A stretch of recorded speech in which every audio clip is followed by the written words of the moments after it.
Keputusan ini bukan hanya cerminan kebijaksanaan, tapi juga strategi ekonomi yang brilian. Namun, apa yang terjadi setelah itu justru menjadi pelajaran besar dalam sejarah Islam. Rasulullah Shallallahu Alaihi Wasallam tidak serta-merta menghukum semua penduduk Khaybar atau mengusir mereka dari tanah mereka. Sebaliknya, beliau mengambil langkah yang mengejutkan banyak pihak, yakni melakukan perjanjian damai. Penduduk Khaybar, khususnya para petani dan pekerja, memohon kepada Rasulullah agar diizinkan tetap tinggal dan mengelola ladang kurma mereka. Mereka sadar bahwa kaum muslimin tidak memiliki cukup tenaga kerja untuk mengurus wilayah pertanian yang luas ini.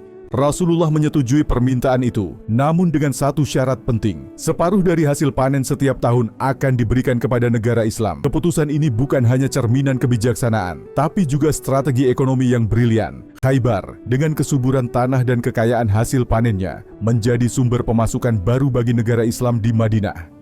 Perjanjian ini memungkinkan kaum muslimin untuk fokus pada dakwah dan penyebaran Islam, tanpa terbebani urusan produksi pertanian di wilayah baru yang luas. Di sisi lain, perjanjian ini juga memberikan waktu kepada para penduduk Yahudi Khaybar untuk menyaksikan dan memahami kehidupan Islam dari dekat. Banyak di antara mereka yang akhirnya masuk Islam, bukan karena paksaan, tetapi karena menyaksikan sendiri keadilan dan keteladanan Rasulullah serta sahabat-sahabatnya. Namun, tidak semua penduduk Khaybar tulus menerima perjanjian tersebut. Ada sebagian kecil yang tetap menyimpan dendam dan kebencian dalam hati. Salah satu kisah paling terkenal adalah upaya pembunuhan terhadap Rasulullah melalui racun. Seorang wanita Yahudi bernama Zainab binti Al-Harith menyajikan daging kambing yang telah diberi racun mematikan kepada Rasulullah. Beliau mencicipi sedikit, lalu segera memuntahkannya ketika merasakan keanehan. Peristiwa ini menunjukkan bahwa meskipun Rasulullah membawa kedamaian dan perjanjian damai, tidak semua pihak mampu menerima kemenangan Islam dengan lapang dada. Bahkan di saat penuh kemenangan, umat Islam diuji dengan kesetiaan pada nilai-nilai keadilan dan kasih sayang. Dengan taktik cerdas dan sikap welas asih, Rasulullah menjadikan Khaybar bukan hanya medan kemenangan militer,